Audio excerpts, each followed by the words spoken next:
Perfection does not exist. You do not have to be perfect. There is that much shit on social media. People say social media is bad. Social media is not bad. Social media is just a platform. It's just a network to connect and self-express. But people put things on social media can make it a bad place to be on. Don't try to do everything at once because perfection doesn't exist and you're going to wear yourself out. Just tackle one thing at a time. And I think that's the danger, relying on tomorrow. What do you think the areas are that men struggle with self-control the most? But do you think there's a strength in revisiting the past when you're trying to gain self-control? What do you think the difference is between discipline and self-control? Welcome to the Men's Collective podcast. In this space, we keep the conversations real, inspiring, and challenging you to become the man you are destined to be. Your family needs you to be better. Your friends need you to be better. We need you to be better. We are your hosts, the Average Joes. Gentlemen, welcome to the Men's Collective podcast. We are your hosts, the Average Joes. This is a place where real men have real conversations about real challenges that we all face in becoming better men. Huge shout out to our sponsors, One Life Property Group. These guys do amazing work and are your one-stop shop for all things development, whether it's for an investment or a project of any sort. Big shout out to those blokes there. Also, to all of you that have messaged and left us a review on how much you've enjoyed this podcast, it truly means so much to us.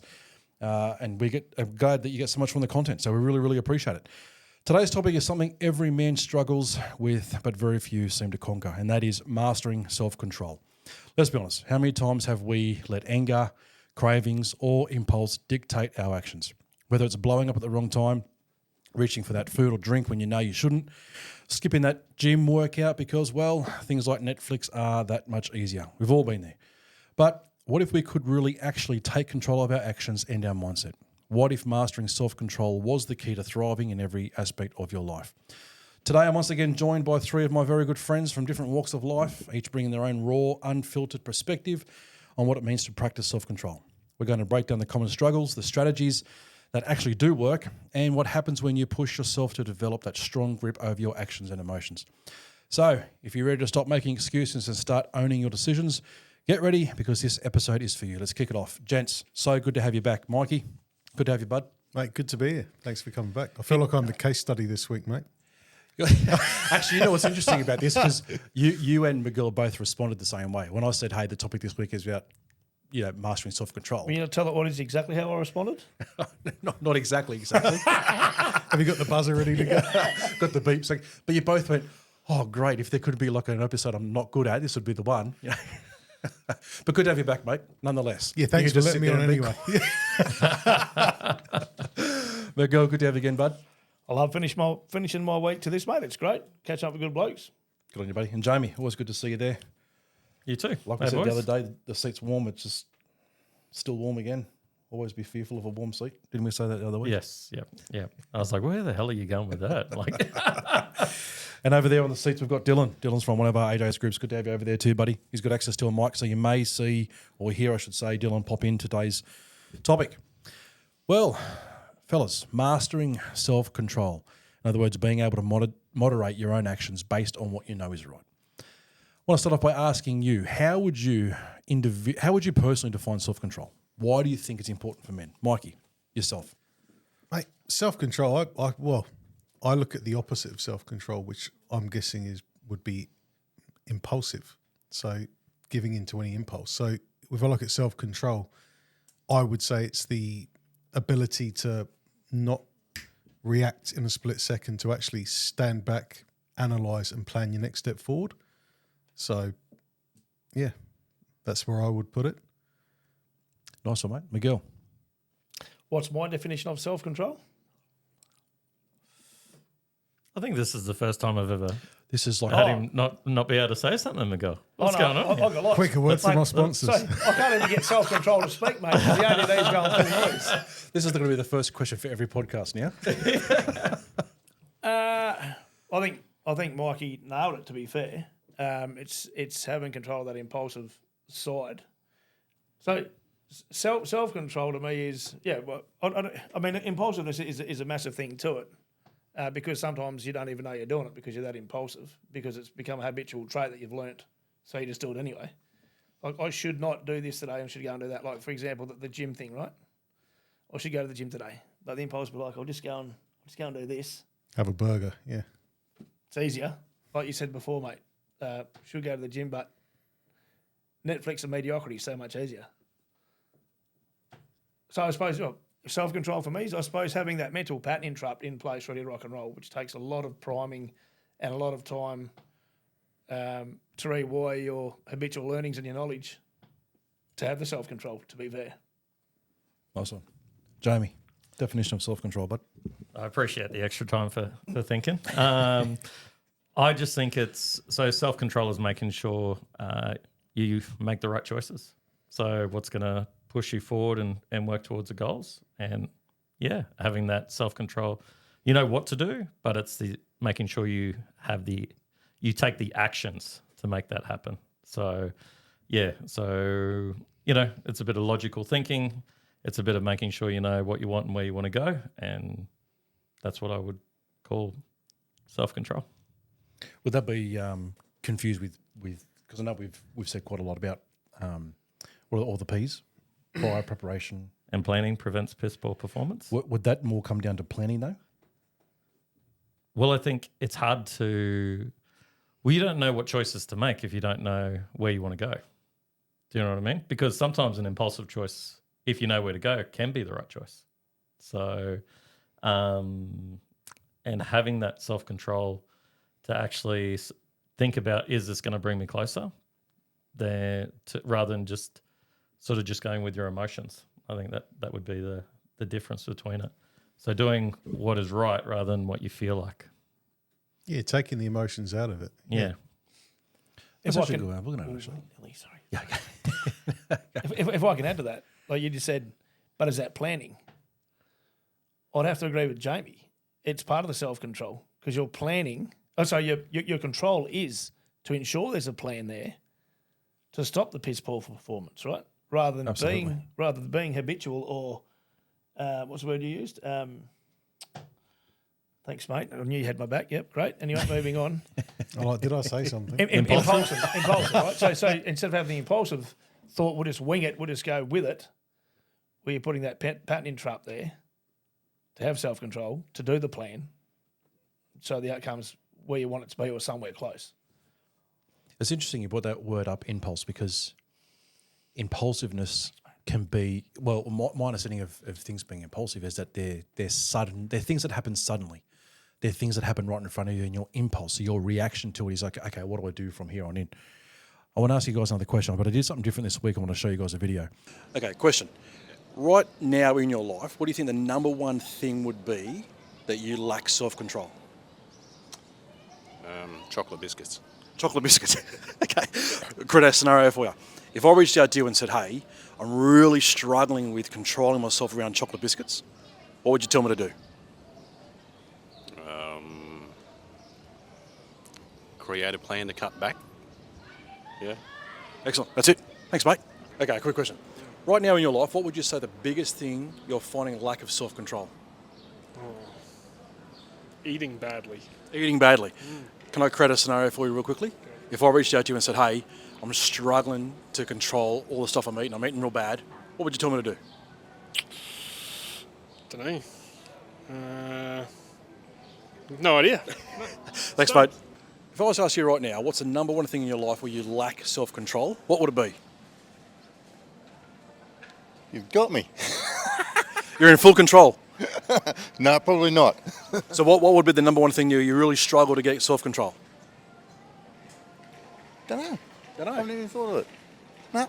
Okay. Good to hear. Thanks, mate. Currently right now in your life, what would you say is the number one thing you lack self-control? Lack self-control. Not doing enough work. Not doing enough work? Yeah. Okay, can I create a scenario for you real quick? Sure. If I came to you right now and said, hey, I'm really struggling with not getting enough work done, what would you tell me to do? Just do it. Just do it. So you've just answered your own question? Yeah, of course. Awesome. Just right now in your life, what would you say the number one thing is that you lack self-control? Lack self-control, probably working too much. Working too much. Yeah. So if I came to you right now and said, hey, I'm really struggling, I'm working too much, what advice would you give me? Well, I don't know. That's a difficult one, man. Yeah. You got to work to make money, don't you? We do, haven't we? Especially as fellas. Yeah. You know, it's a hard one. Okay. All right. Thanks, mate. Currently, right now in your life, what do you think the number one thing you could tell me that you lack self-control? My family. You lack self-control with your family? In what regard? Explain a bit more. I can't really control what they do. So whenever I'm around them, they just seem to do whatever they want, and sometimes might not include me. So I feel like I'm always second to what they want to do. Wow, that's pretty big. Okay, can I create a scenario for you real quick? If I came to you and said, right now, I'm struggling with self-control around my family, what advice would you give me? Try to be more friendly with your friends and closer to them, because if you have a better connection with your friends, you can do stuff with them and not worry so much about your family. Sweet. Thanks, buddy. Okay, fellas, thoughts? There's a few lads from our community there. So interesting. Obviously, I wasn't there, so I don't know how you engaged them. But there's a couple of guys there. You could see they were in deep thought. It would have been good if you had the time, or we could have had the time to unpack that a bit more for them. Some guys go, I don't know, but you've got them thinking, which is a good thing. I'll make right at the end there with, I work too much, but what else do we do? We've got to make the money. It would have been good to take that a bit deeper too. You know, what do you do? How do you make your money? Is it a conventional process that you've done for 3 generations? Are you doing it the wrong way? What you're doing now, spending 80 hours a week, can you do it in 40? Do you know what I mean? There's so much more to unpack there, I think. So, Mikie? Mate, as most of the people there were saying, they didn't know what advice they'd give. Interesting. But do you know, you look at their faces when they say it. Do you think they did know the answer? It just wasn't nice to say it. In other words, say it in front of camera, or actually verbalise it so they think hear verbalise it to verbalise it firstly in front of someone else, but actually just to verbalise it and go, hey, I actually do know the answer here. Because food. I think I would say I struggle with food. And You're I'd right, say, Miguel. I know what you're pointing at me for. Yeah. The Burger King. The food king, hands down. But I know the answer. I struggle with food, but I know what the answer is, and that's just don't do it. Pick the right choice. So I just wonder, with these problems, we all know what they are deep down, I think. And I think deep down we've probably all pondered the answers. I just think it hurts too much sometimes to say it. The road ahead, the work that you have to do that, it's not comfortable. So what you've said just then, if I can add to that, is it the fact that once we verbalise it, we've now admitted it, and we're like, uh-oh. And then you've got to own it. Now, yeah, correct. Now we've got accountability, credibility, and oh my God, this weird dude that I've just met in the street is going to put it on social media, and all my friends are going to see it, and my family's going to see it, and they're going to, you know the answer, you're not doing it. We're all guilty of it though, right? But do you think it's also individually, individually, is it personally confronting enough that, I think what Mike is saying there, once you verbalise it and then you own it, you've actually exposed to yourself that, hey, I lack self-control in an area and I know how to fix it, but I'm not fixing it. So do you think it's then something that men push down because they don't want to confront it? Like, do you think they're happy with the fact that they don't have control over stuff? Well, I think it's easy. Sorry. I think the question is always the first part of it, isn't it? You know, the self-awareness, or like Jamin was saying the other day, where you've got to take that time to actually think about what is it in my life that I want to improve. And I think that's kind of what I got out of the video, was some of the guys knew exactly in their life where their troubles were, and some of them were like, weren't even thinking about it. Do you know what I mean? That's good. Yeah, exactly. Oh, Life was good until I met you. Yeah. And you've just brought all this shit up. So, I think before that, I think, you can lead the horse to water, but you can't make it drink. I think they're going to have to want to make their lives better. And then, yeah, absolutely, admitting it. Actually quantifying what it is, but then also knowing that you know the answer deep down inside, that's really confronting. Because if you, as you said, if you verbalize it, then you feel like you've got to do something about it. But if you don't verbalize it, then you can continue to put excuses on it. Yep. Oh, you don't know my circumstances. Yep. You don't know what's going on. This is, you know what I mean? That's very true. You don't know my story. Yeah. You know? Victim mentality. Yeah. So thoughts, Mike, I'll start with you. Right now, what would be your biggest lack of self-control in your own life? Already owned it, mate. Food. Even in the last week, I've been saying to you that because life has been so hectic, that's the thing that I've put down. I've just gone, do you know what? I'll prioritise that later on. And I know that's my weakness. But you've also been saying to me, hey, can you buy me this burger? Can you make those chips extra large? But you've done it. You're like my enabler. Yeah. Bringing me milkshakes in the morning. Can you put that extra shot of caramel and 2 sugars in the coffee? I take my coffee with 3 shots. Yeah, I asked for a glass of water and it comes with 2 shots of caramel in it. Miguel, what would be your biggest lack of self-control in your life at the moment? Honestly, I'd have to say time for myself. And what I mean by time for myself, an holistic approach, fitness, getting restructured properly. So is this just going, righto, that's it, bang, phone off, computer off, no kids, no wife, no mates, no nothing. From 5 a.m. till 7 a.m. is this, then that. And I've been there before and I've done it before. And when you bang on, like you're nodding your head, so you get where I'm going with it, man. When you get to that level, mate, you just peak. It's just insane on how because if you're not right within yourself, how can you show up and be right for anyone else? Whether it's your wife, your kids, your business partners, anyone that you've really associated with, or in a group of friends, or just a community or a business environment, you can't, and you're only going to be. You're not going to perform at 90% of anything. You're going to be performing at 20, 30% of everything. So you're just really playing at that mediocrity, low level. That's for me. Actually, I'll go to you, Jamie, first. Go. Well, sorry, I was just going to add on to Go for it. what Miguel was saying was that because I went to the doctor today and we were talking about sort of getting fitter and healthier. And They saw that rash out? And that sort of stuff. Yeah, mate. Yep. So Good. a jab, no worries. Yep. He needs to borrow your cream. Okay. Carry around that stuff like luggage. Anyway, so, and she said, oh yeah, the gym, it can be really hard, but it can be addictive as well too. And I was like, no, it's more of the habit so once it starts becoming a habit, then I find it so easy. Do you know what I mean? And it's like things that I have overcome, like when I was younger, sort of drinking, partying, they were the things that I would lose self-control on. And I've got a pretty good handle on that now. So, but I think that it's really important though too, is don't try to do everything at once. Yeah. Because perfection doesn't exist. You know what I mean?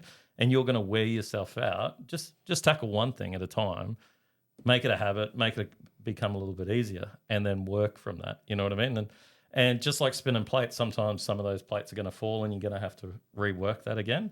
But I think it's important that it's a process. That it's just slowly improving your life in different areas and getting better and better. So right now, I think food would definitely be a big one because it does. It's one of the downfalls when you can make really good food, which you understand, Wayne, is that that can be. Wayne's food's almost orgasmic, mate. It's so bad. It's good, real good. So is that the flavour you got? Well, Wayne did say it was his special sauce. Cooked is different. So Jamie, on that then, okay. So so I would fall into the same category. As you two fellas. I think food for me would be definitely my biggest lack of self-control. So answer your own question. And if I came to you and said, hey, man, I'm really struggling with getting a bit of self-control around food, what would you tell me to do? Preparation. Prepare your food. Yeah. Meal prep. Meal prep on Sundays. Yeah. Don't buy shit. And also preparation with your time, because that's where I really fall off do you know what I mean? Where it's like, oh, I don't have time to do this. Yep. I'm going to just pick up a burger on the way. Or what really got me too was that McDonald's meal where it's like 2 McMuffins, a coffee, because I like a coffee in the morning. So I'm like, oh, that's just streamlined. You know what I mean? I get a feed, I get coffee, I get to play some Monopoly stuff on the way. So it's funny how you just have these stories that go into your head where you're like, no, I should have oats in the morning and I should have the fruit in the morning. So I think just when you do get into those bad habits, it comes back to that process again of going, hold on, I'm not making the right choices, that self-awareness, and then making a plan on how to get out of it again. Because sometimes what people do, though, also is that they make a plan, they try to implement it, and then they stuff it up. And then they beat themselves up so much about it that they lower their self-worth, where they're just like, I'm not even going to bother anymore. Yep. And just, so rather than fixing it, they'll just go down another tangent and in other areas of their life where it can get worse and worse. So Endorsing mediocrity. Yeah. And living in it. Okay, I'm going to say something that's going to probably throw a bit of a spanner in the works here. I think we've kind of, not going to use the word confused, but I want to know the difference. I want you guys to explain to me the difference, what you believe it is, the difference between discipline and self-control. Because I think what we've done is we've gone down the path of discipline. What do you think the difference is between discipline and self-control? Well, if you don't have discipline, how can you have self-control? Okay, good question, but I think I can answer that. Mikey, what are your thoughts? Explain the difference between discipline and self-control. It's an interesting one, eh? Like, okay, again, self-control, I've explained that before as not being impulsive.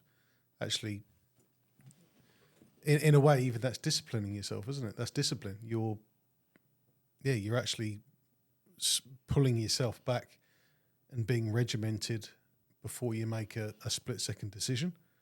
So, and look, when you brought up the topic of self-control, my mind went in so many different directions. It went in food. It went in when that guy, you get into a confrontation over, an argument or whatever's going on. Someone cuts you off in traffic. That's self-control. Do I flick the guy the bird or do I hold it back? There's so many different ways. Even how we talked about in business dealings, where someone rips you off and everything in you wants to do them an injury, but you don't. You figure out a way around it. So short answer is I would struggle to split the hairs between those two myself. You can't have one without the other. for me, it'd be discipline's following the process, and self-control is controlling those emotions when they get heightened, to keep following the process. Yep, I can see what you're saying. I was looking at it today and I'm thinking about the difference between it. And I'm thinking the difference between discipline and self-control is that it seems to be a yes-no response. Discipline seems to be all the yes, where how you're giving yourself the yes answers, whereas self-control is when you give yourself the no answers. And I'll explain what I mean. When you look at discipline, you generally say, okay, I'm going to discipline myself. I'm going to do this. I'm going to do that. I'm going to go to the gym in the morning. I'm going to prep my meals. I'm going to do this. I'm going to do that. That's a discipline, right? So it's all the things you're going to do. It's the yes, yes, yes, yes, yes. Whereas self-control being the, okay, but what if this happens? Okay, well, if this happens, then if that happens, my reaction is going to be, I'm not going to cave in. I'm not going to quit. I'm not going to do this. I'm not going to say that. So it seems to be as if disciplines are the yeses and self-control is the no. Because disciplines are the ones where if you have prepped yourself, you prep yourself to go to the gym, you prep yourself to eat better, you do all these kind of things, whereas self-control steps in, I think, when as a reactive, a state of reaction, where you're reacting to a circumstance, you're reacting to a situation, you're reacting to an issue. Because when you're put in that situation to react, that's when you need the self-control. When someone rips you off, okay, well, that didn't come from a lack of discipline. It's a lack of, oh my God, this guy's just ripped me off. Now what I'm going to do? Okay, well, every part of me wants to go rip his head off, but I'm not going to go do it. Every part of me wants to go this, but I'm not going to do it. So it's a reactive response. So it's dealing with circumstances. I think so, yeah. Yeah. Yeah. What comes to my mind is the angel and the devil on the shoulder, where, the angel, you follow that with discipline. And with the devil, that's when you're like, oh, you need the self-control to say, nobody, not today.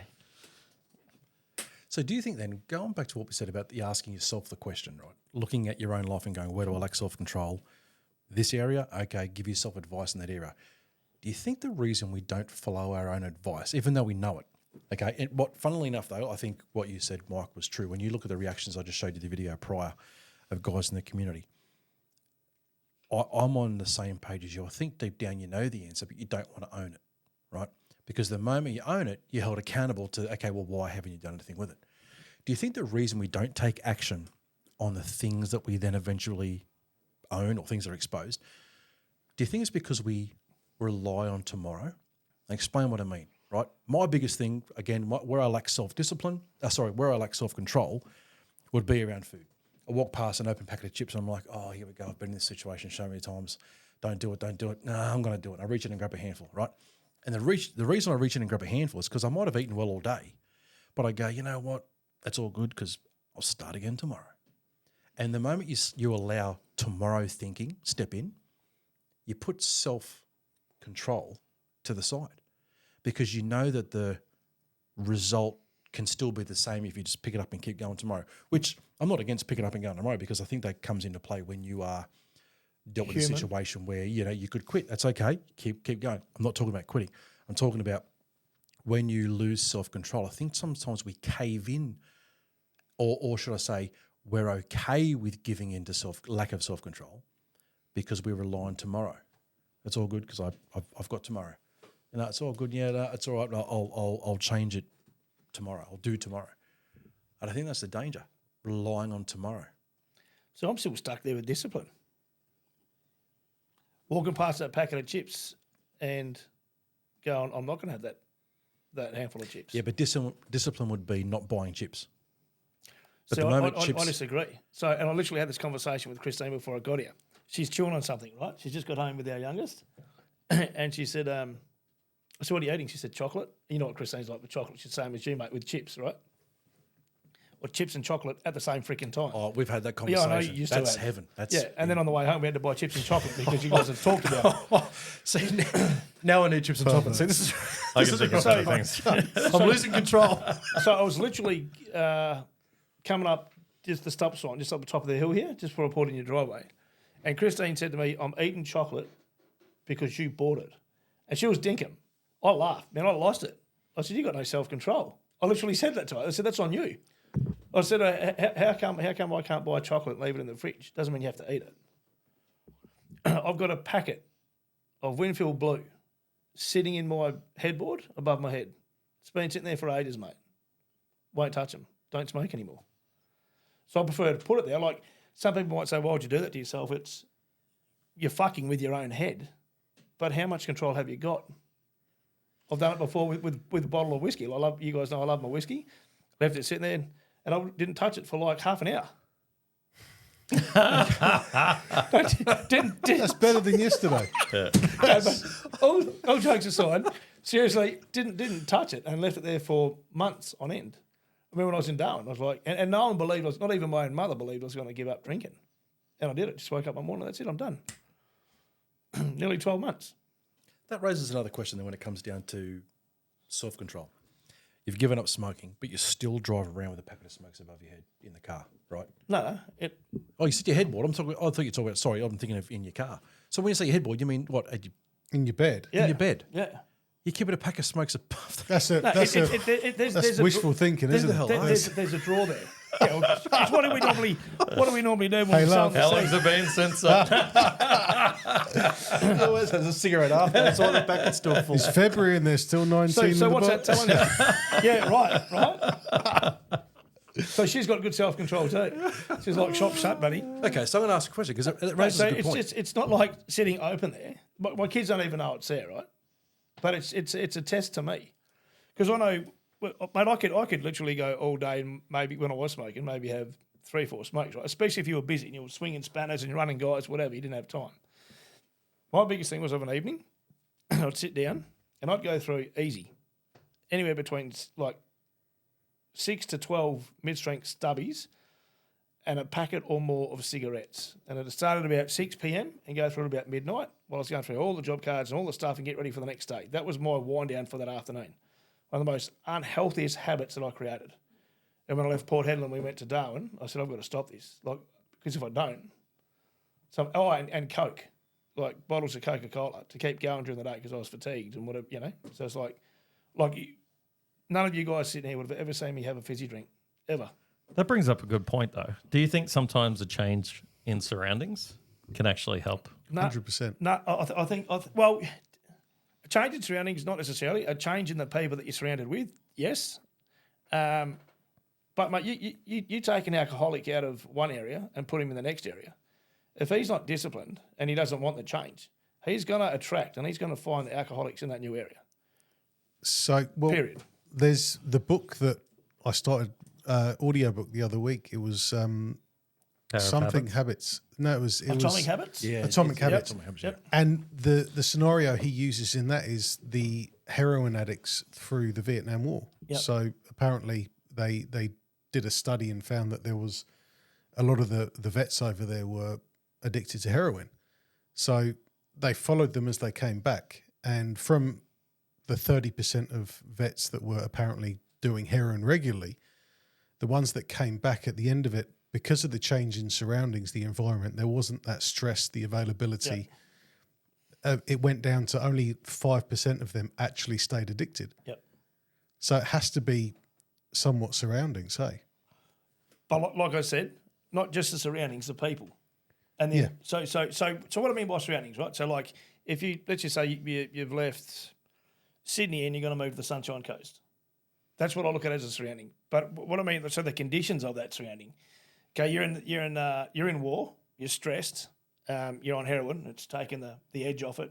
Like some guys do, go and have a beer. You're now out of the war. So therefore, you haven't got that looming over your head.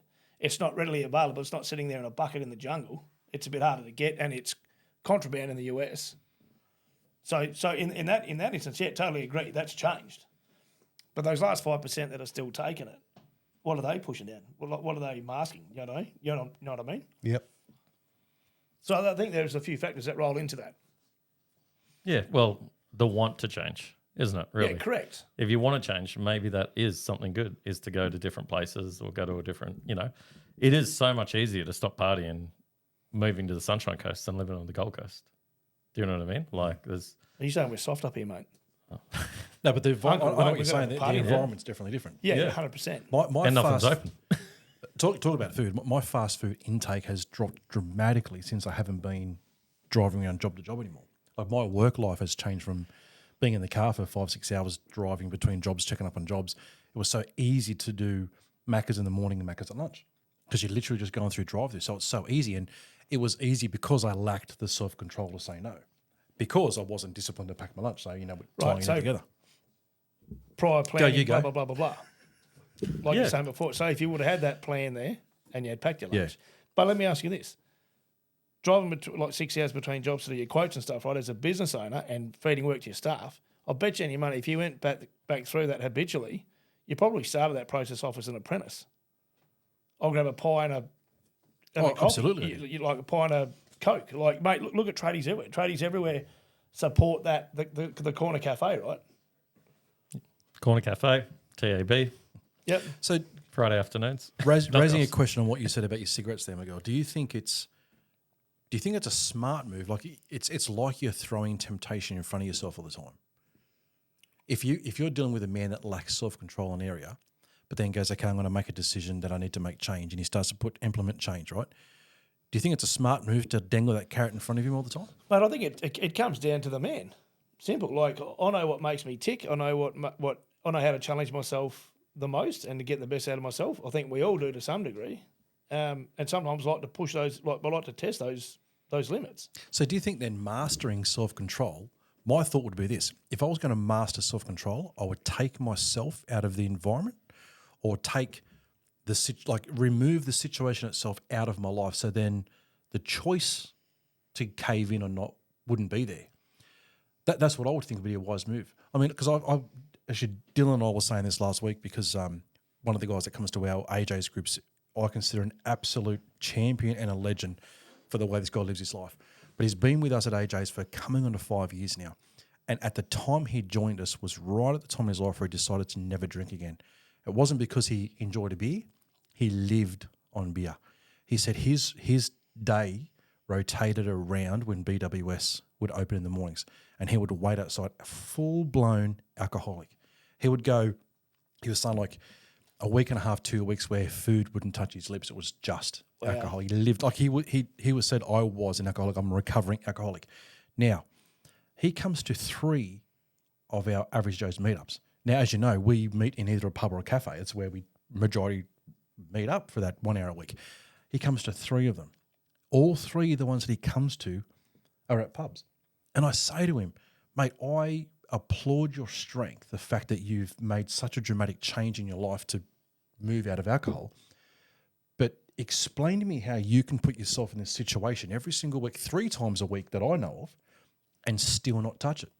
It blows my mind how he does it. He's like, I just don't. I made the decision and I just don't do it. I say, but how do you sit here every week? Yeah, I think what Miguel was saying is that, it depends on the man. And that's the type of man that he is. He made... So, and I think there's been like research done about your identity and where you change. So rather than saying, I'm a recovering alcoholic, I am a non-drinker or I am a non-smoker. So they've talked about that sort of stuff. But like I see both points is that if you're not strong enough to have that self-control, 100% you should actually remove yourself from that, because sometimes you need to get some wins under your belt to actually build that momentum. But then also I don't think it's a bad thing to go and test yourself afterwards 100%. when you feel that when you're there, because, you can't live your life running away from things, whether it be cigarettes, alcohol, or, at some stage, like if you're not at the stage to take it on, then that's fair enough. Remove yourself from there. Yeah. But when you're back on track, though, it's good to test yourself. I don't know. Like I think I sit on the other side of that fence. I would suggest or encourage any man that, hey, if you've made a decision to take action on making that kind of a change in your life, where let's just stick with alcohol, so because we know what we're talking about, and you've got this guy that's gone, I need to quit alcohol. I'm addicted. I would suggest to him the last place I would go if I was you, mate, is to a pub. So I don't know. On that though, Wayno, so that your mate that comes in, like one of our AJ's team members that catches up with you guys 3 times a week. I believe the reason he doesn't drink is his higher purpose is to be there with the AJ's boys to have discussion. So he's not going to the pub going, I'm going to have a cold beer here like I did back in the day. I'm here to go and sit down with my mates, chew the fat, unpack some stuff, develop further self-awareness, further self-control. That's what he's there for. It's a higher purpose, right? It's not the old antique of we're going to go to the bar and have a beer. Like everyone's entitled to opinions. I love being part of this panel on AJ's because nothing's scripted, and we're equally open to sharing our discussions and our beliefs. But I disagree with you in the fact of if you're not if you're not strong in that area, never face it. I agree totally with Jamie, because how do you know that you've mastered that self-control if you've never been put in a pressure cooker? Yeah, but what if the result is, okay, so for him, let's just say he's a recovering alcoholic. Yeah, it's been 5 years. Yep. What if the result for him, or the outcome, I should say, what if the outcome is that he caves back in again? So I'm not saying him specifically, right? Like you asked me about the cigarettes, and I said it depends on the man. It depends on how much you want to mentally test yourself and how much control you got. I know what my control is. I know where to go, where not to go. So with him, I don't think in the current environment he's going to implode because he's got you guys around him. Now, I'm not saying if he rocked up one night and didn't get a memo that you guys had cancelled it because something had happened or whatever, and then some old buddies of his walked in and they said, hey, mate, let's just have one beer. I'm not saying that can't occur and he could implode. I've got a mate of mine, he's the godfather of one of my children. He does a lot of time in Bali. Like, and mate, he loved his beers and just a real good lad, worked hard, partied hard, never got on the drugs or any of that stuff. And he just called it one day, he's probably 6 years ago now, he said, I'm never drinking again. Now, he lives, like he does 4 weeks here and 4 weeks in Indonesia.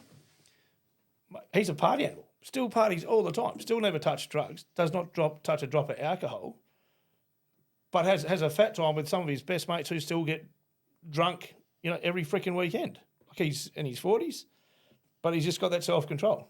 And so he's even said, like, when we've caught up, I've just said to him, hey, mate, do you want to just have one beer? And he said to me, I'm not going to, because I know what my personality's like. And if I have that one, I won't stop. So he knows that. I find that. If I'm not going to drink, it's better not to have one. Yeah. Yeah. But a different scenario, though. So with that, let's say if he does make a mistake, does that not mean that he can't get back on the wagon? Yeah. No, of course not. But the other thing is that what is he going to miss out on? And for him in particular, he gets a lot out of the AJ's meetings, and and he's definitely an integral part of our groups. So if he didn't actually go there because he wanted to avoid it, what would he be missing out on his personal life because of that? So, so there is Absolutely. If you're avoiding things, then it means that because that's always a sacrifice, isn't it? Where you're like, oh well, I can't do that, or imagine if I went, oh, I can't go into the office today because I've got to drive past the KFC and I just can't go in there. Well, we're looking at this from the underhand, like this thing's got us. What if he walks into that pub every week and walks out and he goes, knew I could do it, didn't do it again. Yeah. I've got something Look at me, I own this. the bird. Yeah, absolutely. The mind's a muscle, right? It's something that we train. The day he quit drinking, he wouldn't have been the same guy that could have walked into a pub and do that. There would have been days where he sat there and was like, oh, I really want to. He would have struggled. And the first time he walked into a pub and left again without drinking, that would have been like empowering. That would have been like climbing the mountain. Absolutely. I have just beat Goliath here. Well, because I wouldn't say I was like a alcoholic or had a really big drinking problem, but I used to like drinking a lot. That was your poon, mate. Everybody were alcoholics. And so I actually changed it by just setting myself a set of rules where I was like, okay, cool. Once every 3 months, I'm allowed to go out and have a wild night out. Yep.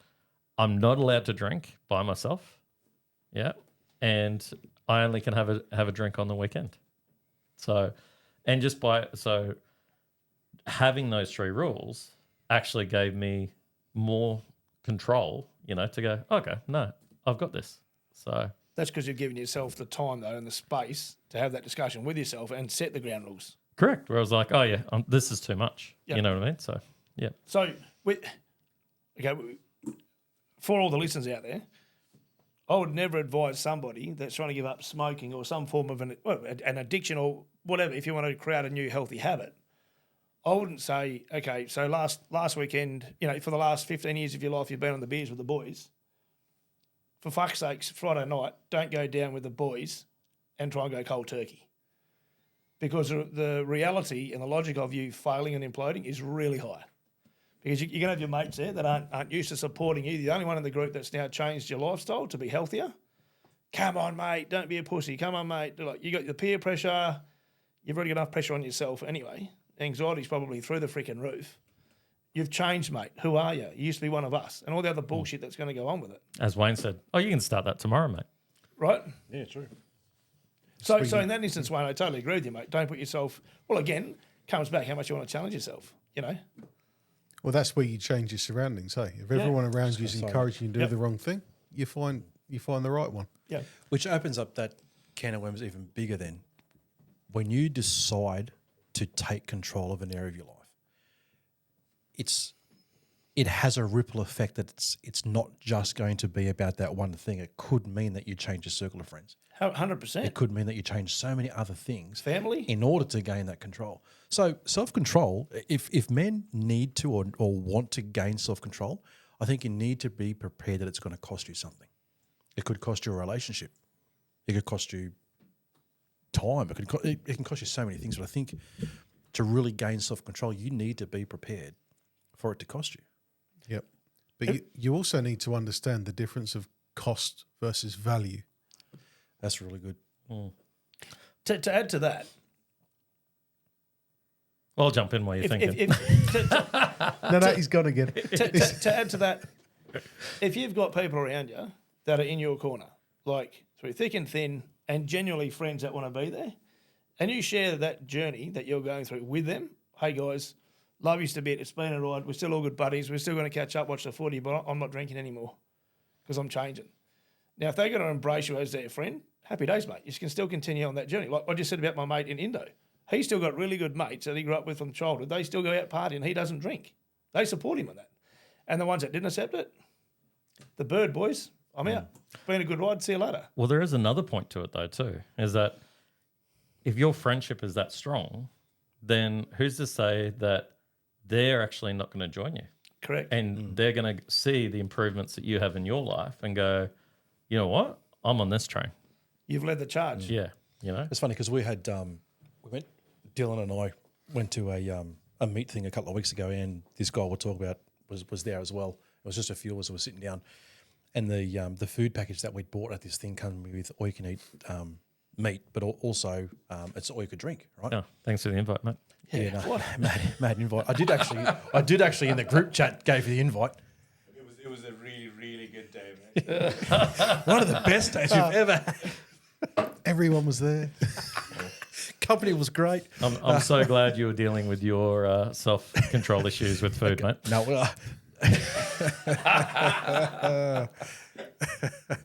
but I'll say it's funny because Ian brought up. He said, "Oh, you having a beer, Wayne?" I said, "Yeah." I said, "It's a surprise." He goes, "Yeah." He goes, "I don't see you drink beer." And I said, "Do you want to know the real reason?" And he goes, "Yeah." And I said, "Because it was only 2 weeks ago at one of our Average Joe's meetings that I had a beer, and it was the week after we lost Greg, and you were there because you Mike, you bought it for me. You said, do you want to drink?" I said, "You know what, I'll have a beer." And I did that as for me, like, you know what, hats off to Greg, good on you, buddy, going to cheers to you, mate. But I was saying to Ian, I said, "Yeah, do you know why?" I said, "Because I always get a soda water. So whenever we go to our AJ's meetup and it's at a pub, I get a soda water." I said, "Do you want to know why?" He said, "Why is that?" I said, "Because you don't drink anymore." And he goes, "Really?" I said, 100%, mate. God's honest truth, the reason I come and I have a soda water is to support you because you've chosen not to drink anymore. So I come and I don't have anything. I just have a soda water. He's like, "Oh, really?" I said, "That's 100% truth. That's why it was only 2 weeks ago I had that beer because I thought, no, I want to give a cheers to Greg because we lost one of our own. But other than that, I go and get a soda water every week for that reason." Disclaimer, you can have a beer at the AJ's meetup if you want. Yeah. But you will get shamed for it. Look at the subscriptions going through the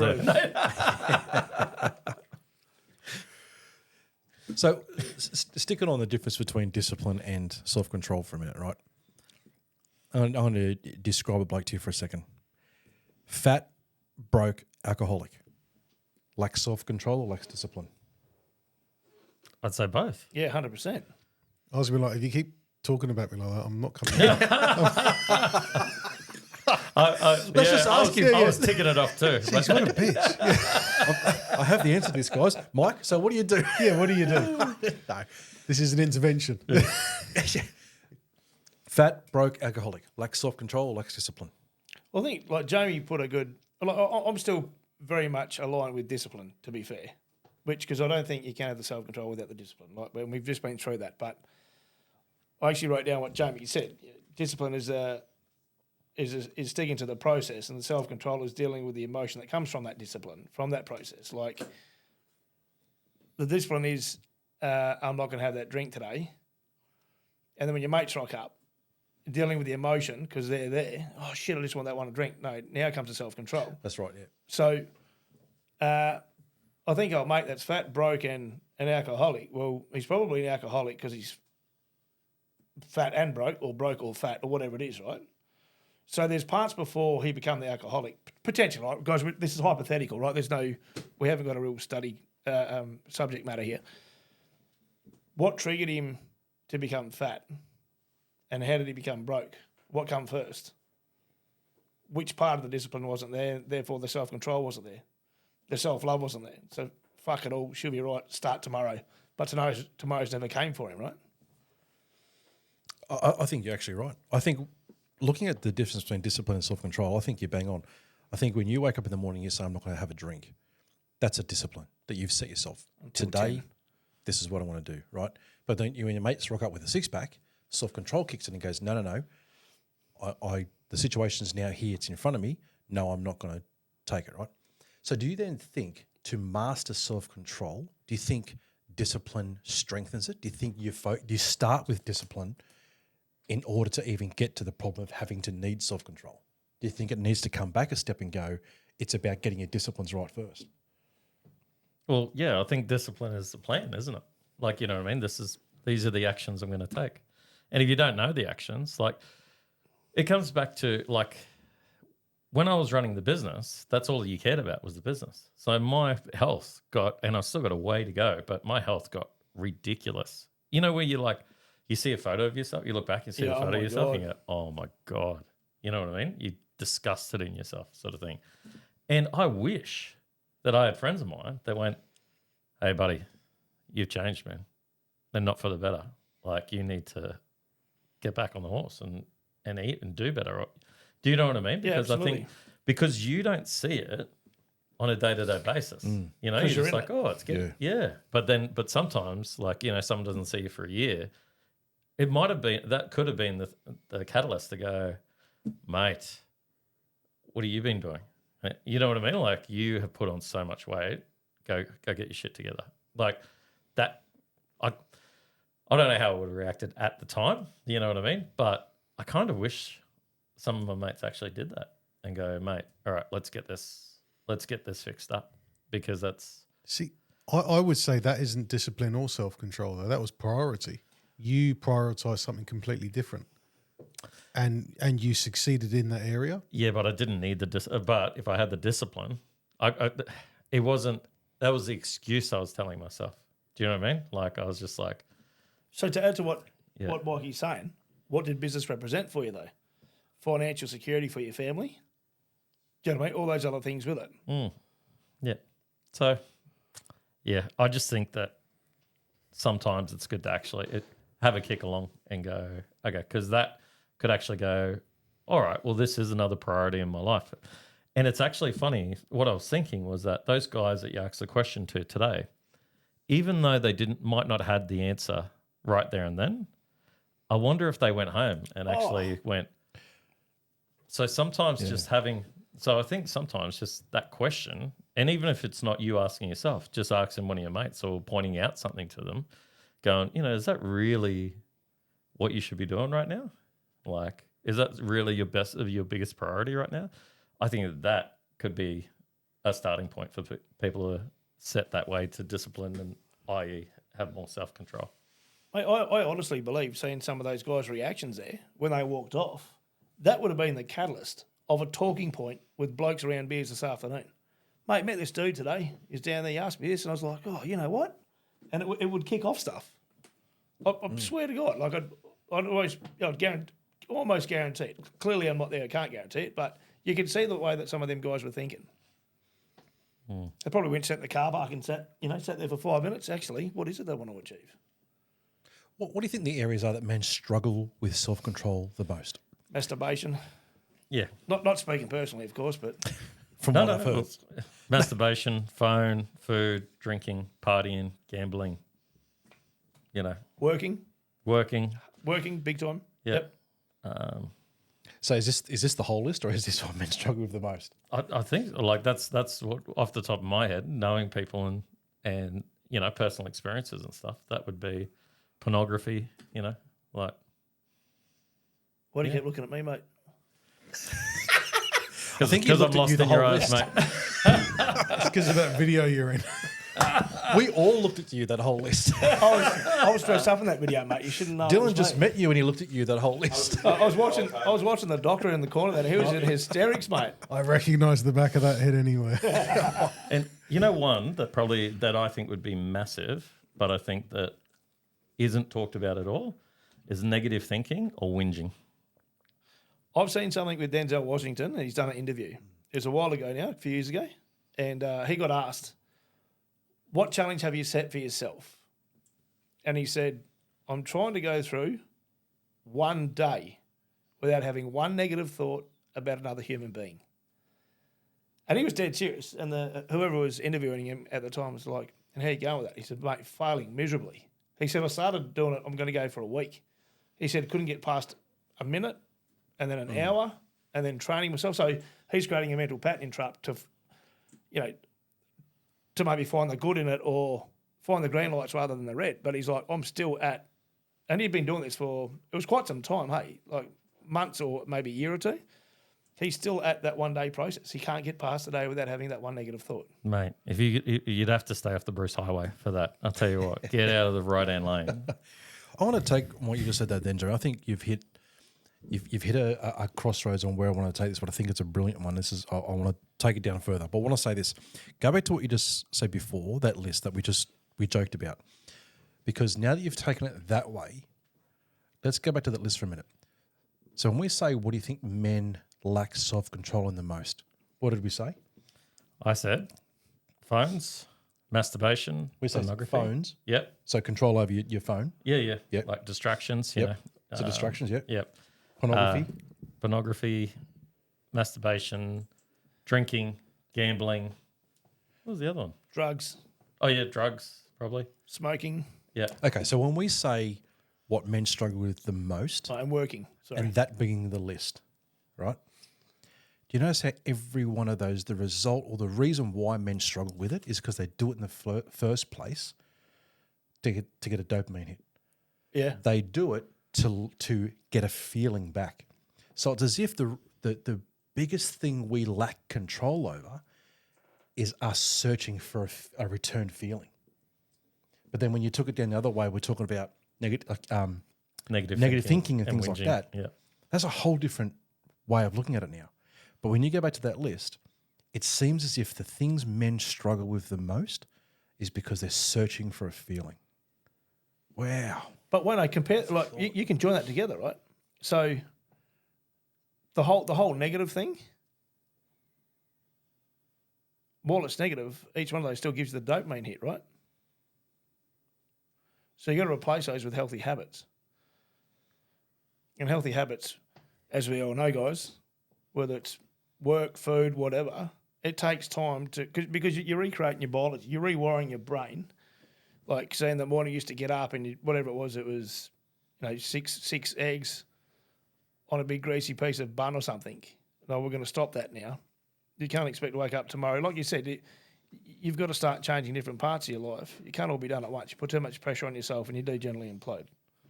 Like I was going to bring up David Goggins before. Like he's a superhuman, blah, blah, blah. Yeah, he is at running.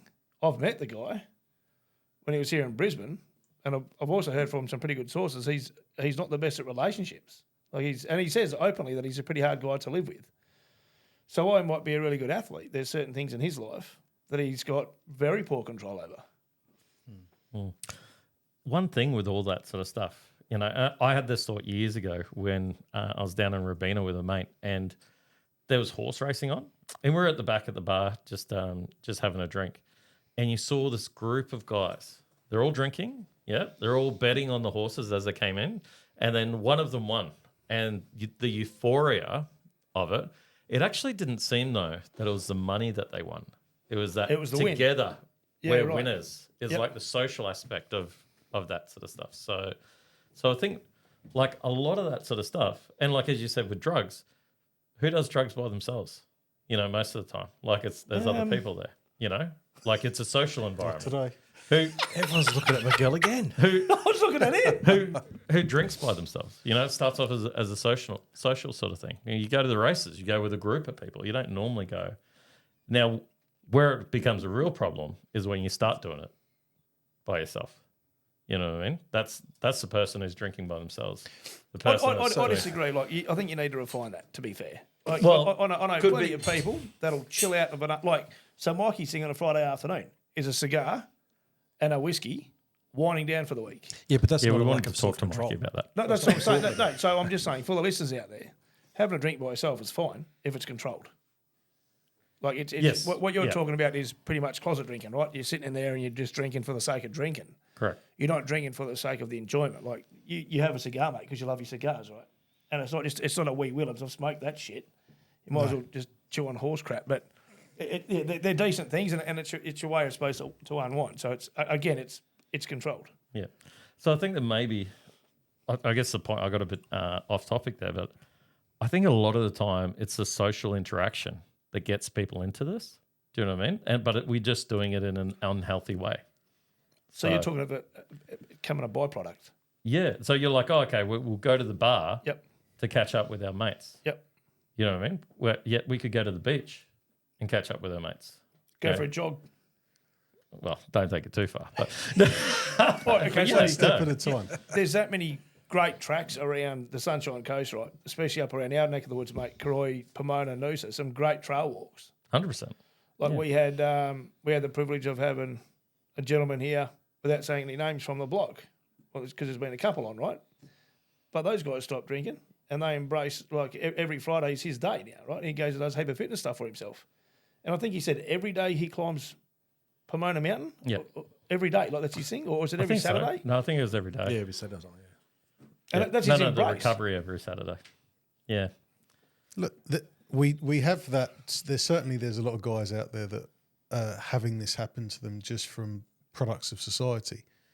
But what about the guy who, if you go back to that guy who's overweight, alcoholic, got no money, right? Let's just say he wasn't taught from a young age, you live at the pub, you do this, you do that. What if life's just beat him up and he's lost confidence? And then that's turned one of those on, and it's just been this domino effect of rolling through.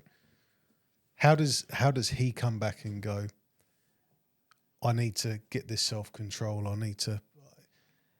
Is it not confidence that's kind of caused all of this? Is it the confidence that we have in ourselves to turn around and go, I'm going to say no to this today, I'm good enough to not do this? And where do we start that? So with that bloke, that example. Pick up the mic, mate. Oh, so with that bloke, using that example, I would say start with the one battle that he knows he can win. Yep. Rather than trying to go for the big demon. Yeah, that's really good. Because self-control, I would say, Wayne was saying what does it cost you to develop self-control? I would say the main cost to you would be instant gratification. To develop self-control, you need to be able to give up instant gratification. And if you take each person as an example, the level of self-control you have on average varies depending on what you're talking about. Now, I could use Miguel as an example because he's already said that he has great self-control with quitting smoking. He's got a pack of cigarettes on his headboard above his head dangling, so he doesn't reach for it. However, at the beginning you asked, what do you lack self-control in your day-to-day life? Which I think Miguel said, working too much or not taking enough time for myself. So you then need to be able to develop the level of self-control for that thing that you want to develop to the same degree or to some functioning degree as to what you've got in other areas of your life. It's obviously very, very difficult if you've got no self-control in any area of your life, then you are really starting to scratch at the one little win you can get on at this minute, this day, and build from there. Yep. I agree 100%. That's really good. I agree. Stack up the wins, eh? Yeah, go for the one that you can win. But also, what you were saying before, the Denzel Washington, I started with a whole week in my head, like I'm going to do this for a week. But then when he couldn't do it, he went for a minute. Yep. And then he went for an hour. Sounds and then like he went Dr. for Stone. correct. Yep. So you break it down smaller and smaller and smaller until you get the win. And then when you get the win, actually celebrate it. Actually feel good about it. Don't look at it as don't look at it as something that you've taken away from yourself. Look at it as an achievement. Like, that self-talk is so important when you're like, yeah, I was like, it sounds stupid, but you're like, yeah, I didn't lose my shit for a minute. How great is that? I wasn't angry at someone for a minute. How good is that? But if you can do a minute, then you can do two, and you can do three. So, which is, I think, an important avenue we need to get down because we've focused a lot on lacking self-control in areas that are indulging or giving a feeling. But the truth is, especially as men, we can lose control in like anger, violence, things like that. It's snapping and things like that. I think we need to include that because we're looking at self-indulgent, dopamine hitting feelings, where in reality we need to have self-control over so many other things. Self-control over our anger, self-control over our tongue, like things that we say. Otherwise, I'm still working on that, Wayne. So do you think, look at society, right? Do you think that society's current values support or hinder a man's development of self-control? Hinder all day long. I'm going to say it depends on what you surround yourself with and what you allow yourself to see. Seriously. There is that much shit on social media. People say social media is bad. Social media is not bad. Social media is just a platform. It's just a network to connect and self-express. But people put things on social media can make it a bad place to be on. So, but you look at, I'm going to give you a perfect example. We live in one of the most beautiful places in the world, Sunshine Coast. You get into Mooloolaba tomorrow morning, You go into Mooloolaba 10 years ago. You go into Mooloolaba 20 years ago. Swimsuits have changed a hell of a lot. You go down to the beach tomorrow morning, you're going to see women in swimsuits that are now this whole G-string cladded the way it is. That wasn't that case 10 years ago. Go back 10 years ago. Before then again, you're at the one piece. It seems to be, you look at lacking self-control, you look at the area of men not controlling their eyes and just letting their thoughts and imaginations go wild over women, right? You look at just the way society has adapted and allowed or embraced changes that are literally dangling a bigger carrot once again. Well, that's what I was thinking, is that men these days, I think, have more self-control than at any other time of their life, than in history. You know what I mean? Like, we know back in the days, if you went down to the pub and someone gave you the shits, bang, you could get on a punch on. Yep. And it'd be like, okay, all right. You could go have a beer afterwards. You know? So and all the other patrons would sit there and watch. Correct. So you're saying they don't do that nowadays because of why? Well, because there's consequences. They're vegan. They're not strong CCTV enough. footage. Did you hear what he said? They're vegan. They're not strong enough. But do you know what I mean? So And their Tesla only drives in the daytime, so they can't get home at night. but in some instances, that's how friendships are created, isn't it? Like, you didn't take shit from him, he didn't take shit from you, and it's a respect thing. Correct. But you don't hear of that anymore. You know what I mean? And as you said, that like women are wearing less and less and less, but guys aren't even allowed, like in the gym, you know, you can't even look in a direction of a girl without them actually calling out and going, what are you looking at? Like, you could be looking at yourself in the mirror and it'd be like, do you know what I mean? So I think... You weren't though, were you? Not this cowboy. So, not this cowboy. So, but there's situations where this is shown over and over and over again, where guys have to have that self-control. So I think that, you know, football, you know, that used to be where you could go out and you could lose control. You know what I mean? So I think they still do that in London, don't they? They still do it in England pretty well, mate. But so are you saying that the end result or the outcome can alter or strengthen self-control? Because you stick with footy, for example. I know what you're saying. You know, 10, 15 years ago, or would have been 15 years ago now, because the whole thing, bring back the biff, where they removed the whole punching rule. Like you strike a bloke, you're off the field straight away, you're out. The moment they introduced that, there's a hell of a lot less fights. Reason being, men now have to have a lot more self-control because the result now is so.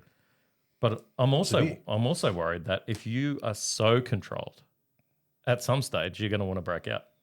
Yeah. So how's the rebellion going to be? You need some outlets. I think that's a great question. I was going to ask that. So do you think there is anarchy, a danger of too much self-control that could cause a man to lose control? 100%. Because imagine if you controlled every aspect of your life. How fucking boring would that be? Sorry, in language, and more self-control needed. Keep it clean podcast here, Jay. I'll go through the rules again. Yeah. How boring would that be? And where are you having fun? Where are you letting go? Where are you pushing boundaries? Where are you, So don't plan anything. Or don't plan everything, I should say. Go with the flow. Yeah, don't try to control. That's what I said. Perfection doesn't exist. Like when that got through my head where perfection does not exist. You do not have to be perfect.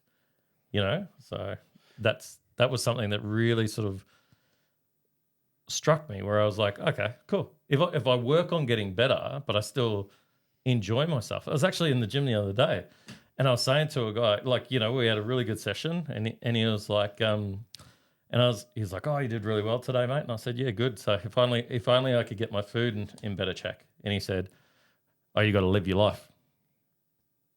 And just that comment made me go, actually, yeah, you're right. My food doesn't have to be perfect. It can improve, but I can still enjoy it. Like, you know. You won't live longer. It will just feel like you. Yeah, the day where Wayne goes, oh, you want to come over for pizza night? And I go, oh, no, Wayne, I'm watching my weight. Like, that is not a day. There goes your invite. You know, that's he's not been a day bit that I want. stingy with those lately, actually, whilst we're on that topic. That's when you do what Wayne... It's not like I haven't been doing pizza, though. Sorry, lads. That's when you comes down to the do the whole, I'll start Monday. Yeah. So, yeah, I think trying to control every part of your life is not a good thing. It is. Like, mentally, it's impossible. Simple as that. Unless you're suppressed with, and this is my opinion. Yeah, I've got ADD and some other shit going on, but unless you're suppressed with some form of medication, it is impossible to control everything. Absolutely freaking impossible. Even the dull, mate. I've seen some skits. It's freaking hilarious with the monks, right?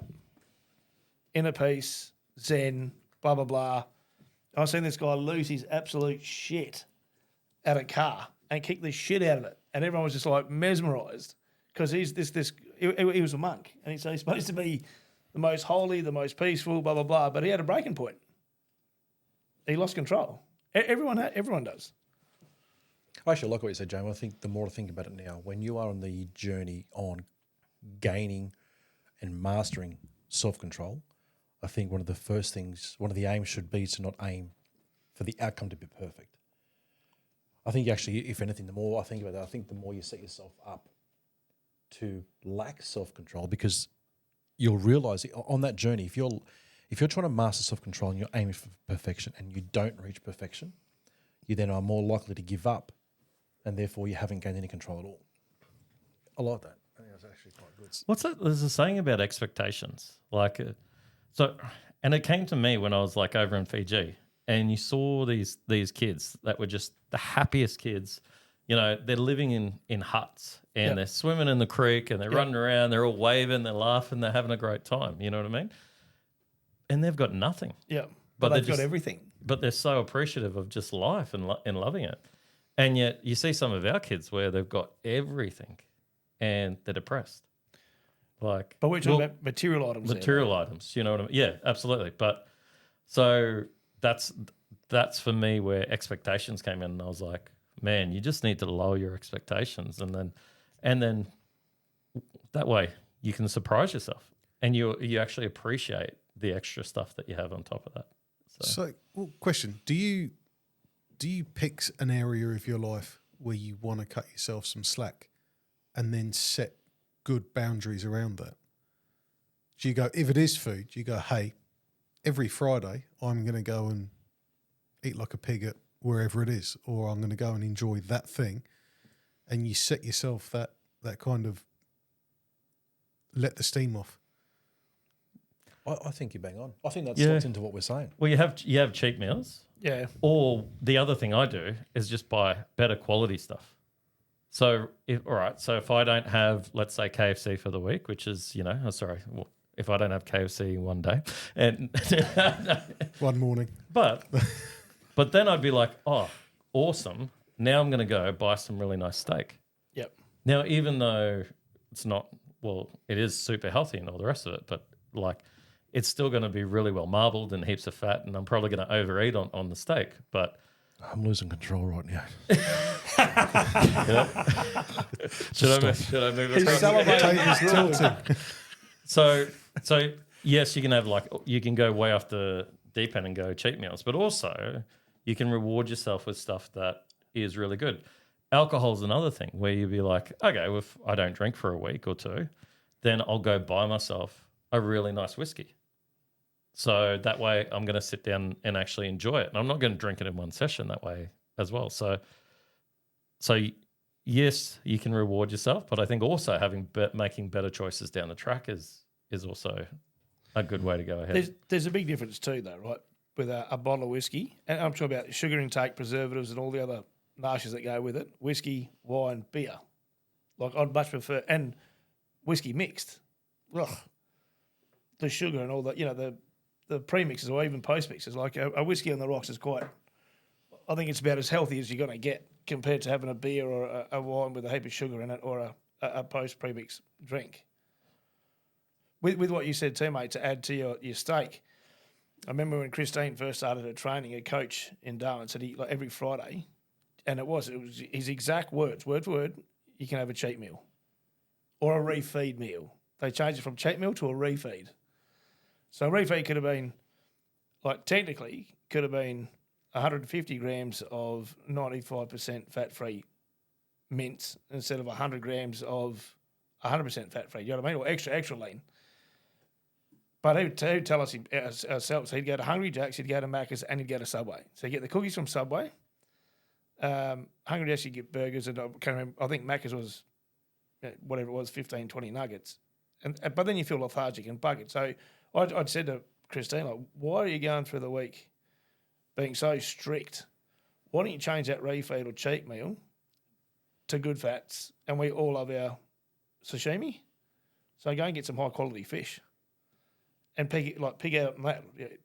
Worst it's going to happen, you might get a bit rich and you might pass it a bit quicker, but it's good fat. It's not something that's going to put you into a further coma, and you've got to work another week now to get all that saturated fat off, But I think it's mindset as well too. Like, because I would much prefer a steak over a KFC burger. Yep. Do you know what I mean? Yep. Like, and I don't know whether that's just quality, but I think some people just go, "Oh, I've been so good, now I need to be bad." Where I'm just like, okay, cool. I'm going to get what I want. What would be something that I would really like? Yep. So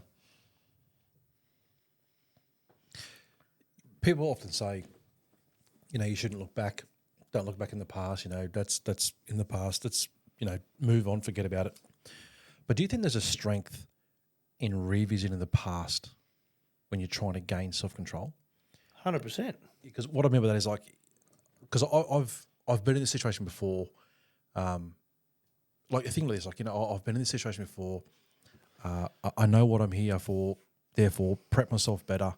Because if you can go back to situations that you've been in already and conquered them, I think it gives you strength to move on for the ones ahead of you.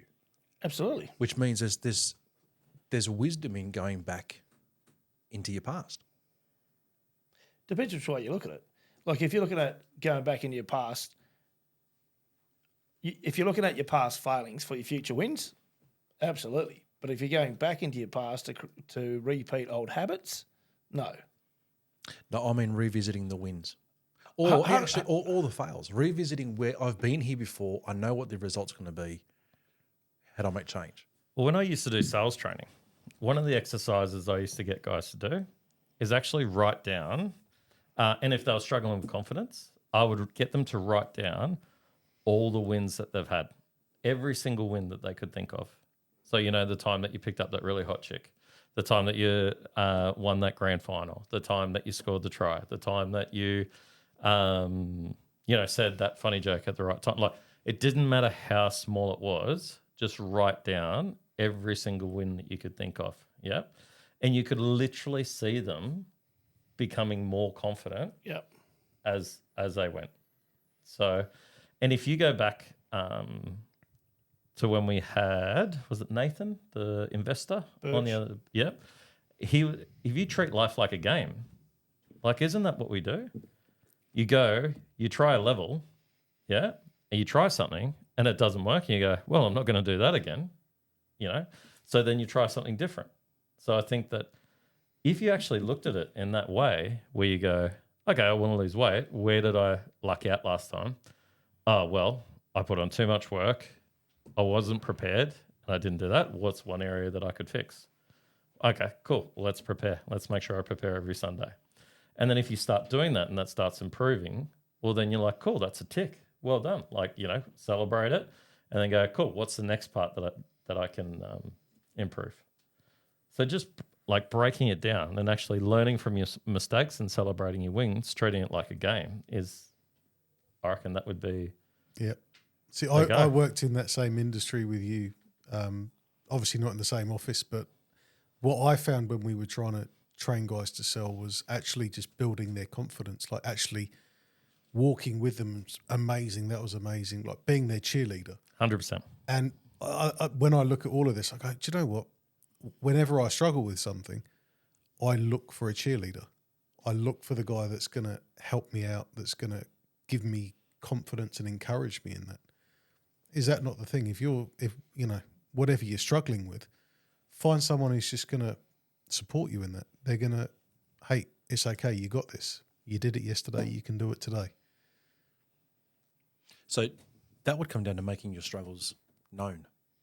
100%. And creating some kind of like accountability partner or accountability group. That's one of the things I say to the guys a lot of the time about what I personally love about Average Joe's, about our meetups, is one, I'm being challenged every week to become better. But the fact that I go to these group, I'm holding myself accountable to men that see me every single week. And especially when it came down to, because I have changed my diet a hell of a lot this last 12 months. And the guys in my group knew that. Now, I can't hide behind something like that because it's such a exposed area of your life. If you're saying you're doing one thing and you're, let's just say with food, if you're saying you're making changes in your diet, but yet your body doesn't show the results of it, well, you're talking out your ass. So I agree with what you're saying. I think a lot of strength comes down to becoming vulnerable and exposing where your weaknesses are and creating that kind of accountability circle or having an accountability partner, the person that's going to hold you accountable to it. So one of the strengths, I think what you're trying to say here, which I totally agree with you, is that to master self-control, expose your weaknesses to somebody. Or would you promote your goals? You know what I mean? Yeah. And because then you're holding yourself accountable. Yeah, absolutely. That's a good way of putting it. Yeah. So you go, I'm going to get in shape. This is what I'm going to do. And then but also, and give them permission to hold you accountable. Yeah. That's a big thing. Yeah. Not crack the shits. I don't like you anymore. Get out of my group of friends. Well, your mate's only your mate if he tells you the truth, right? Yeah. Correct. Yep. We've had many a conversation. Yeah. This. Actually, I learned that about you because we remember we did with Circle of Mates, that podcast right at the start about the truth teller. And I've learned that a lot about yourself too, because I've come to you with some stuff and gone, hey, I'm only going to be saying this to you because it's not the kind of guy. I'm not that I don't tell the truth, but I'm more of the confidant kind of guy, right? But because I know you're the truth teller, I have to speak to you in truth teller language because that's how you receive it. Yeah, it's true. So I think when it comes to but how easy is it though when we speak like that? Oh, it's easy, but you're confronted with the thoughts of, is this going to be offensive? Is it going to create conflict? Well, there's a lot of things that go through your head, whereas you just don't give a rip, mate. Like, no, but seriously, but when you've said it to me, I've gone, yep, cool. Yeah, true. Like, yeah, but that's because you're a truth teller yourself. That's what I'm saying. Okay, I get it. Yeah. So I think by saying, hey, hold me accountable, like giving that permission to do that, that's in their head. They know, okay, I'm going to hear it from this guy. Yeah, and look, if they get upset with it, then half the time they'll walk away and they'll realise that no, you were right.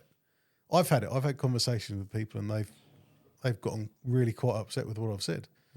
And one particular person, I won't talk about it on here, but they actually phoned me up 2 hours later and like, I'm sorry, you were right.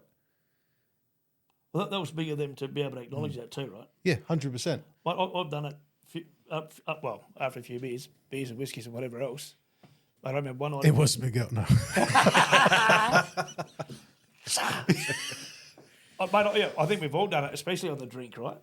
But Yeah. I remember a few times in my career of partying where I've put my tail between my legs and gone to wherever I was at the previous day and go, you know what, mate, I really fucked up here.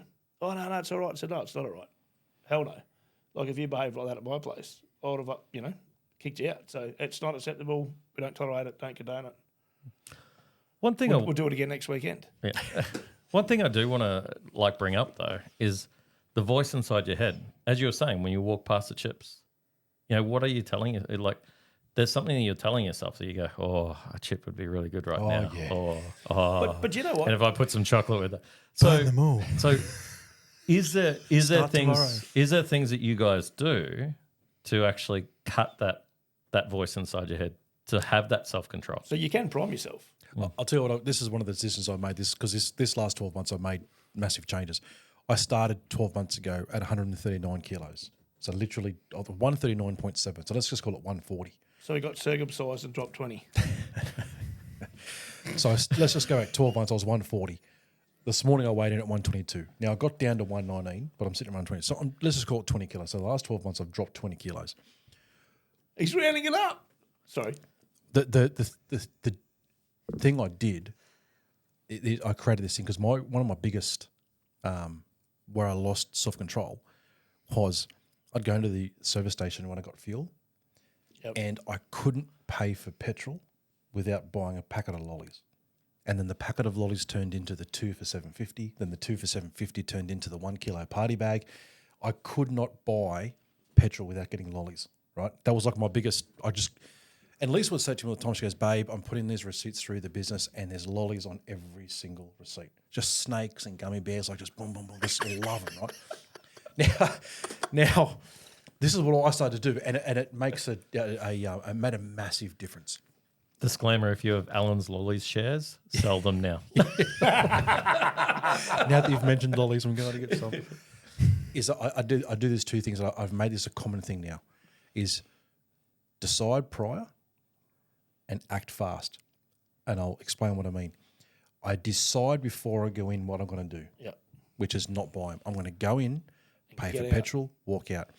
Now, what happens when I get to the counter and the lollies are there? The moment, the longer you give yourself to think about it, the more likely you are to cave into whatever it is. So I decide prior what the answer is going to be. Okay, I've decided I'm only getting petrol.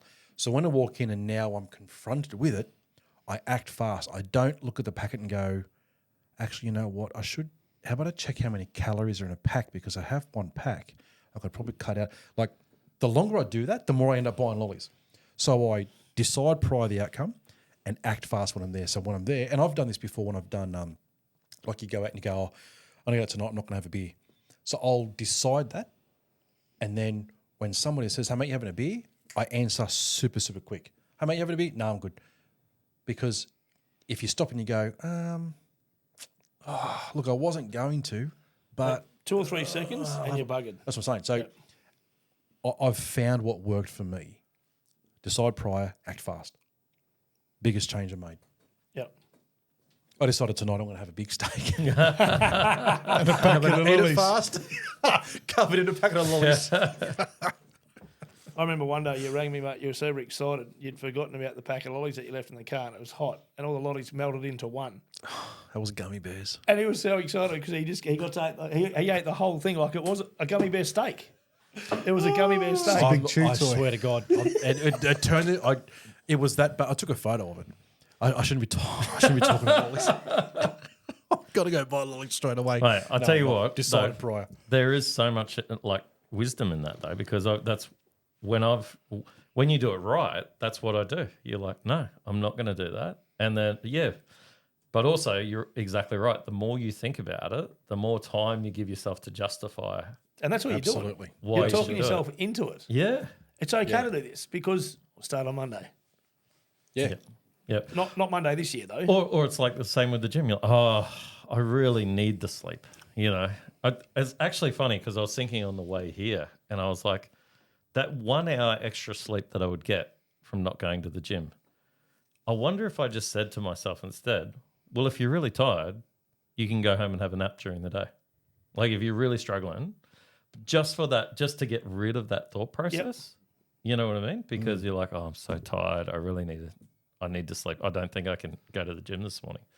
But I was just wondering, like, I wonder if that would work if I went, well, if you're really tired, you could just have an hour nap and just continue working. Like Because you're not going afterwards. to go home once you've started your day at work to have the hour nap, are you? No. So you're setting yourself Correct. up for success. Correct.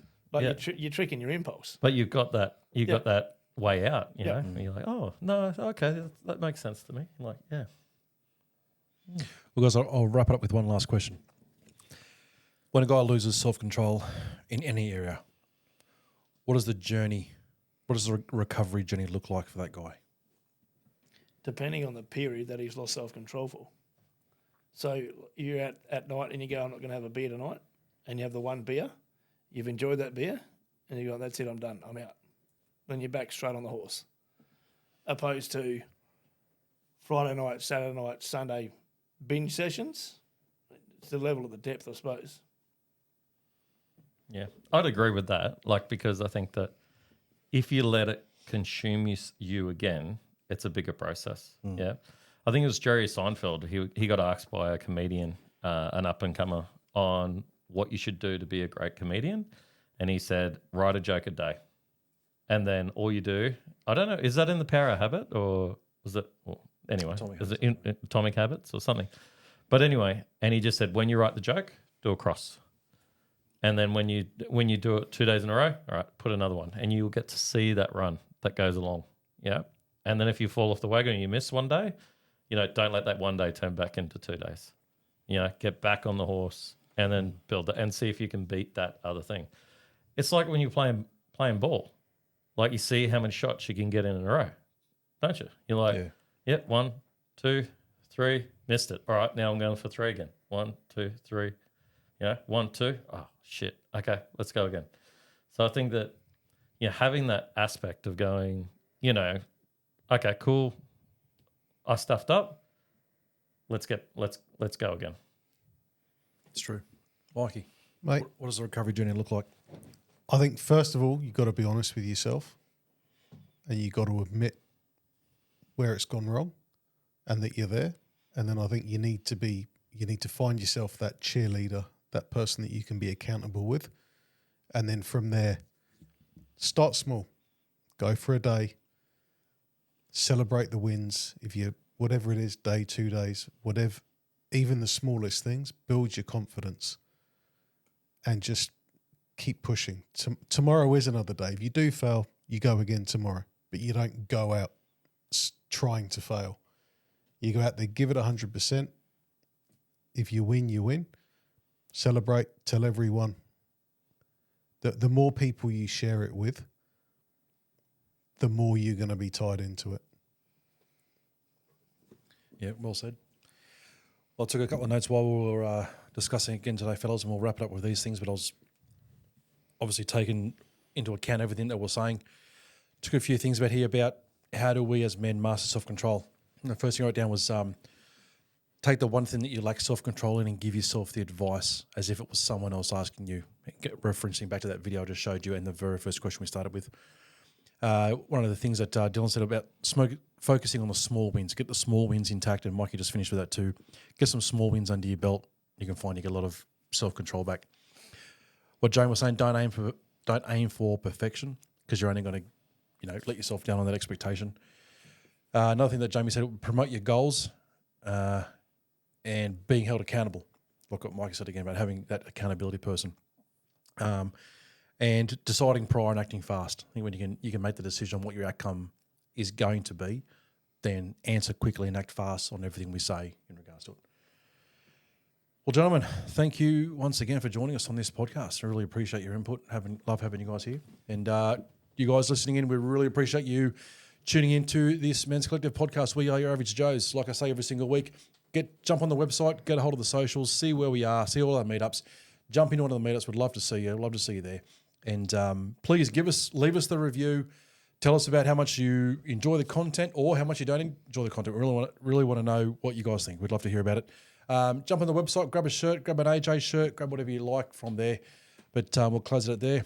Fellas, thanks again. Have a great weekend, Thanks boys. for having us, mate. You and your mate. Thanks, guys.